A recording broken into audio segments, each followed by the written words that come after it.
Fe es nuestra victoria. Sí. Aquí el doctor Alexander Pacheco,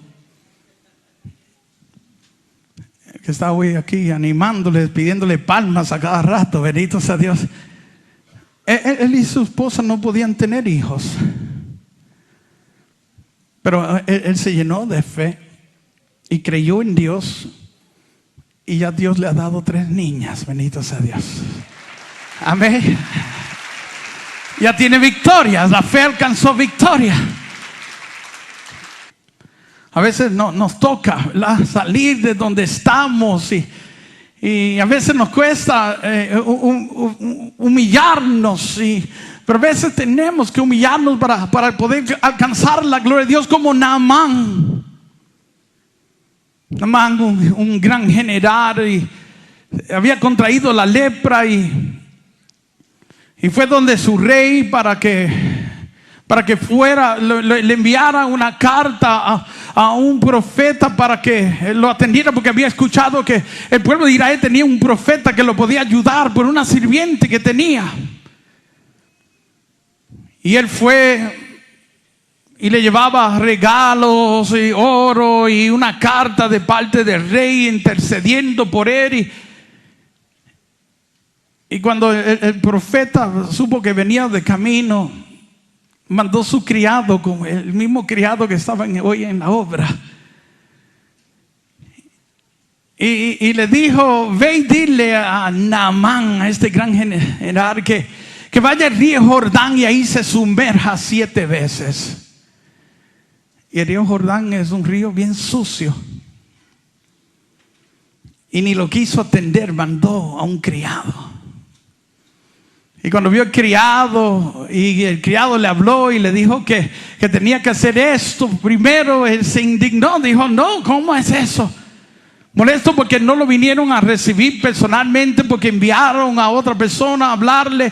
Luego tener que sumergirse en ese río, que él decía, en este río tan sucio, habiendo ríos más mejores, ¿verdad?, más limpios cerca de mí, que tuve que caminar, tuve que viajar tantas horas, tantos días para llegar a sumergirme en este río. Y luego 7 veces, qué cosa más ridícula que esa. A veces nuestro peor enemigo podemos ser nosotros mismos. Y a veces requiere que yo muera, que yo desaparezca, que yo muera, mi querido hermano, que yo me vacíe para hacer espacio para Dios. Porque a veces estamos tan llenos de nosotros mismos que no hay espacio para que Dios pueda habitar en nuestras vidas. La suerte de él, que había alguien que pensaba mejor que él, que tenía mejor cabeza que él. Y le dijo: Señor, si te hubiese pedido algo más difícil, ¿no lo hubieses hecho? Y si con hacerlo, si te sumerges ahí y sales sano, ¿no valió la pena? ¿Qué te cuesta? ¿Y sabes qué? Salió, ¿verdad?, de su soberbia, de su orgullo, y hizo lo que se le pidió y se sumergió 7 veces, y cuando salió de ahí, salió completamente sano de la lepra que tenía en su cuerpo. Sí. A veces, ¿verdad?, tenemos que ir a donde nos envían y tenemos que hacer lo que se nos pide. Que nosotros pedimos al pueblo. Mira, 21 días antes pedimos al pueblo que empezaran una cadena de oración, cada 3 horas orando. Luego pedí un ayuno de 21 días, que para muchos eso es bien difícil, de 6 de la mañana a 6 de la tarde. Pedí que hicieran 100 Ave Marías todos los días, pidiendo la intercesión de María, que fueran a la Eucaristía todos los días, y que en esos 21 días se confesaran. Entonces pedí muchas cosas que hicieran antes de este día. El obispo Josué Iriondo, nuestro asesor espiritual, nos dice que el milagro ocurre antes del domingo de milagros. Esas personas que no oraban ahora están orando. Ese que no ayunaba estaba ayunando. Ese que no rezaba ahora está rezando. Aquel que no iba a misa está yendo a la misa todos los días. Y aquel que hacía años que no se confesaba, se confesó. Y ya solo eso es un milagro.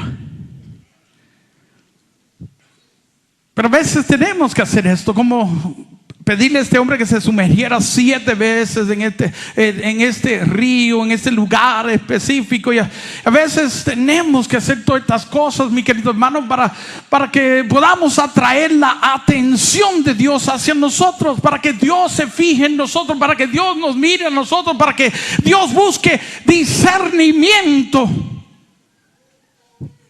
en nosotros. Él quiere. Es importante que Él vea que nosotros creemos en Él. Y es nuestro caminar, mi querido hermano, la que activa la gloria de Dios en nuestra vida. Mire, y es bueno que le digamos a Dios: está bien, déjame ver, déjame recibir, y está bien, yo me comprometo en ir afuera a hablar de ti. Mira, eso le conviene a Dios. Amén. Y Él va a obrar para que tú seas testigo y que vayas hablando por todo el mundo de su poder. Mira, lo mismo ocurrió con Bartimeo, un ciego, hijo de Timeo, ciego desde nacimiento. La palabra en San Marcos nos habla, mi querido hermano, que Jesús venía de Jericó hacia Jerusalén, y según el evangelista, ese va a ser el último milagro, sanación que Jesús va a hacer antes de morir en aquella cruz. Y le cuento esto porque si este es el último sanación o milagro que Jesús va a hacer, quiere decir que ya existe todo un repertorio de milagros y sanaciones. ¿Y por qué te cuento esto? Porque cuando dice la Biblia que cuando Él supo que Jesús estaba delante de Él, empezó a gritar: Hijo de David, ten misericordia de mí. Y empezó a gritar fuerte, y lo mandaban a callar, y gritaba más fuerte todavía. ¿Y por qué gritaba? Porque había escuchado hablar de Jesús. Y eso que escuchó produjo esperanza en este hombre. Un hombre que había nacido ciego, que no tenía esperanza. Pero como escuchó hablar de Jesús, se llenó de esperanza y tanto gritó que detuvo a Jesucristo con sus gritos, y Jesús lo mandó a buscar, y le dijeron: ánimo, te está llamando. Y cuando él supo que Jesús estaba delante de él, dice que arrojó su capa, dejándose de identificar como aquella persona que tenía aquel impedimento, y esperando en ese momento recibir lo que él estaba creyendo. Sí. Fe es un caminar que todos tenemos que asumir en nuestras vidas si vamos a contemplar la gloria de Dios. Hay que ir en busca. Hay que ir donde está Jesucristo. Aquellas personas llevaban las personas, hacían todo lo que estaba a su alcance, utilizaban sus medios, sus recursos, con el propósito de llegar a donde estaba Jesucristo. Y todo con la esperanza de que iban a recibir de Él. Esa fe, mi querido hermano, la que el Señor espera que cada uno de nosotros tengamos para que contemplemos su gloria. Y yo no sé de dónde viniste tú y cuántas horas manejaste, todo lo que tú viviste, todo lo que tú pasaste, todo lo que tú sufriste para llegar aquí. Pero nada de eso en vano. El Señor te ha estado mirando. Amén. Y si hemos convencido a Dios de que tenemos la fe suficiente, aquí vamos a contemplar su gloria. Bendito sea Dios. Amén. Aquí vamos a ver bendición. Mira, las aguas representan nuestros problemas, y a veces esas aguas están tan crecidas en nuestra vida que a veces nos hacen olvidar del Señor. Y el diablo a veces se manifiesta en nuestras circunstancias con el propósito de que tú y yo ya no creamos en Dios. Y a veces estamos en estas reuniones cerca de Él y escuchamos todas estas cosas y nos animamos y cantamos, celebramos. Y cuando salimos por esas puertas, inmediatamente somos zarandeados por la tormenta, por esas aguas. Y a veces nos atrapan esas aguas y hasta nos olvidamos de Jesús que estábamos celebrando en esa reunión. Los discípulos les pasó lo mismo. Estaban en un milagro de los más grandes hechos por Jesucristo, donde Él tomó 5 peces y 2 panes y alimentó a una multitud de 5,000 hombres, sin contar mujeres ni niños. Y se cree que esa reunión fue de 10,000 a 12,000 personas, porque no estaban contando mujeres ni niños, haciendo el milagro más grande todavía. Pero los alimentó y sobraron 12 canastas y llenos de peces y panes. La montaron en la barca. Jesús le dijo que navegaran a mar adentro mientras Él despedía a la multitud. Pues de repente se formó esa tormenta después de ese milagro. Mira, nosotros podemos experimentar la gloria de Dios y de repente la tormenta. Mira, tenemos que entender que tenemos un adversario. Nuestra guerra no es contra carne ni hueso, dice la Biblia, sino contra potestades espirituales. Y hay un arcángel, porque hay que decirle así, porque Satanás es del rango de San Miguel, de Gabriel, y eso se nos olvida. Y después de Dios era él. Y el problema de él fue que se creyó mejor que Dios y fue expulsado del reino y todo lo que le seguía. Pero él es un general, que significa que es un experto en combate.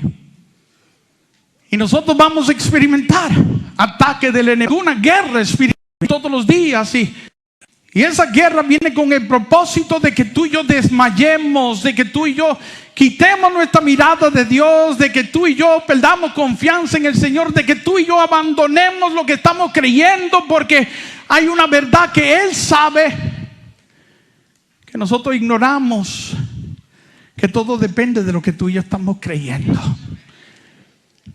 Y si Él logra sembrar duda en ti, que ya tú no esperes en el Señor, ahí se detiene el milagro.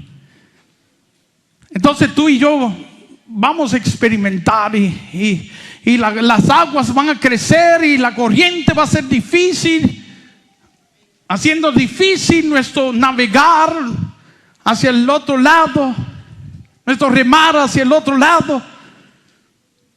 Y a veces nos vemos tan atrapados en estos problemas que ya ni reconocemos al Señor como los discípulos, ni lo reconocían y gritaron: es un fantasma, es un fantasma. Venía alguien caminando sobre esas aguas, mostrando que por más crecidas que estén, Él camina sobre ellas. Venía alguien caminando sobre esas aguas, mostrando un dominio total sobre esas aguas.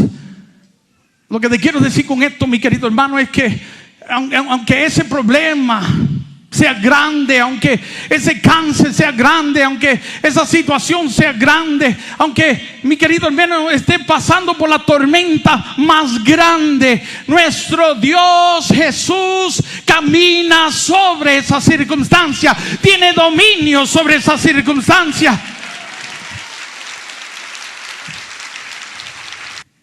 Mira, hermano, la fe hasta nos quita todo miedo, todo temor, incluso hasta la muerte. Aquel que tiene fe en Dios ni a la muerte ya le teme. Ni a la muerte ya le teme, porque ya sabemos que tenemos la victoria. Porque ¿sabes qué, mi querido hermano? Cuando tú tienes fe en Dios, ya nada te importa, ya nada te afecta, ya nada te molesta. Tu esperanza está en Dios, ya tú tienes la victoria. Bendito sea el Señor. ¿Sabes qué, mi querido hermano? Hay muchos que no conocen esto. Muchos que no entienden estas cosas porque no han conocido esto todavía. Y necesitamos abrirnos a esto, porque esto es lo que va a cambiar tu vida. Esto es lo que va a transformar tu vida. Esto es lo que va a cambiar tu lamento en baile, tu tristeza en gozo. El secreto está en nuestra fe en Dios. Somos tú y yo quienes sacamos a Dios del cuento. Del cuento. Para muchos Dios es un cuento, pero somos tú y yo quien lo hacemos una realidad, y es todo con nuestra habilidad de creer. Jesús dijo tener fe en Dios. Le dijo a los discípulos tener fe en Dios. En el Evangelio de San Marcos capítulo 11 versículo 22 le dijo tener fe en Dios. Y le dijo que si teníamos fe en Dios moveríamos montañas, y si teníamos fe en Dios Él escucharía nuestras oraciones y se manifestaría en ellas. Fe en Dios. ¿Cuál es tu seguridad? ¿Cuál es tu certeza? ¿Cuál es tu confianza? ¿Cuál es tu convicción en Dios? ¿Qué es lo que tú crees de Dios? ¿Qué es lo que tú esperas de ese Dios, mi querido hermano? Somos nosotros quienes lo activamos en nuestra vida, y todo tiene que ver con nuestra habilidad de creer. ¿Qué es lo que yo creo? ¿Qué es lo que yo espero de este Dios? Hebreos 11:6 me dice que sin fe es imposible agradar a Dios, y que para yo llegar a ser amigo de Dios, o si yo quiero ser amigo de Dios, yo tengo que creer de que Él está y que Él galardona a aquellos que en Él esperan, recompensa, premia, o que hará en aquellos que en Él esperan. Entonces, mi querido hermano, si mi mensaje lleva a las personas a ya no esperar en el Señor, yo no estoy predicando el Evangelio de Jesucristo. El mensaje es de buena nueva, y fuimos comisionados por Jesucristo para ir por todo el mundo llevando buena nueva. Tiene que ser un mensaje de esperanza. Un mensaje que si estás en el suelo, que te levantes. Un mensaje de que si has pecado, que hay perdón para ti. Un mensaje que si estás atado, Jesucristo te da libertad. Si estás enfermo, Jesucristo te sana. Y un mensaje que resucitaremos con Él, mi querido hermano. Tu fe es tu victoria.